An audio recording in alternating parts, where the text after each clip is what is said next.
Oke, jadi kalau Mas Erwin pertanyaannya apakah pasar keuangan RI ini masih menarikkah bagi asing ya? Jadi kalau kita lihat sih secara ekonomi memang perekonomian Indonesia seperti yang kita tahu di Q2 2020 ini turun ke 5,3%. Angka 5,3% ini bagi sejarah di Indonesia memang cukup drastis bahwa kita bisa tumbuh negatif.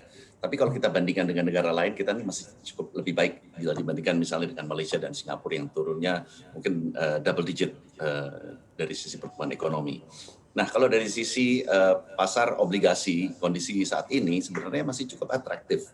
Karena Hmm, kalau kita lihat spread antara US Treasury yang 10 tahun dengan yield yang SPN yang 10 tahun ini berada kurang lebih di kisaran 620 basis point atau 6,2%. Dan ini merupakan yang tertinggi di regional Asia. Nah, sedangkan beberapa negara emerging market yang lain memang memiliki spread yang relatif tinggi seperti Brazil dan South Africa, tapi ini memang tidak bisa dibandingkan karena bergantung juga terhadap rating dari negara tersebut. Nah, baik. sedangkan kalau kita lihat secara rata-rata, tingkat spread ini berada di kisaran sekitar 530 basis point. Jadi sekarang ini kita kurang lebih berada 100 basis point di atas dari rata-rata 5 tahun terakhir. Nah, kalau dilihat dari volatilitas nilai tukar rupiah memang cenderung lebih kecil fluktuasinya.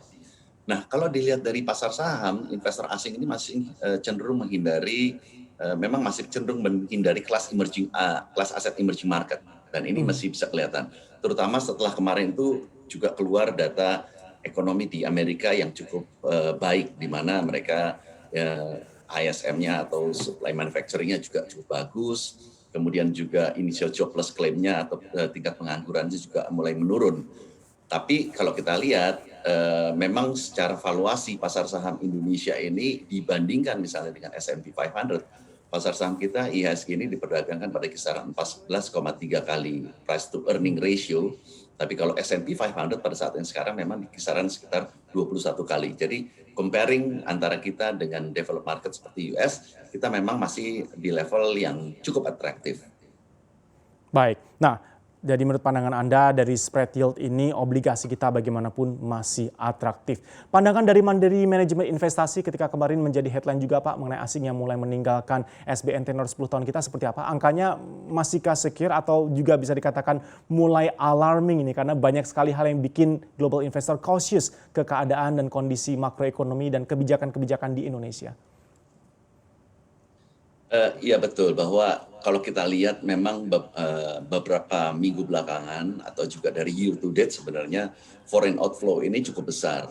Hmm. Dan ini juga terutama kalau kita lihat sejak 1 minggu atau 2 minggu terakhir ini, tingkat percepatan untuk foreign outflow ini juga udah lumayan besar. Seperti misalnya kalau di Bursa Efek Indonesia dalam bulan ini juga sudah keluar misalnya sekitar 5 triliun rupiah. Ini terjadi karena beberapa hal. Tadi seperti saya sebutkan bahwa US ekonomi ini sekarang kondisinya udah mulai agak lebih sehat dibandingkan dengan Hmm. beberapa bulan yang lalu. Kemudian yang kedua juga kalau kita lihat dari fixed index atau volatility index. Ini biasanya kalau volatility indexnya mulai naik, itu investor secara global itu cenderung menghindari aset kelas yang berisiko, termasuk juga aset kelas di emerging market. Yang ketiga mungkin dari secara domestik yang juga menjadi polemik adalah setelah adanya revisi mengenai undang-undang dari Bank Indonesia, Ya. dan ini sebetulnya masih dipelajari dan disikapi negatif oleh asing dengan mereka menjual aset-aset keuangan di Indonesia pada saat yang sekarang ya. Jadi Hmm. ini beberapa hal kenapa beberapa hari belakangan atau beberapa minggu belakangan asing ini keluarnya juga cukup cukup deras.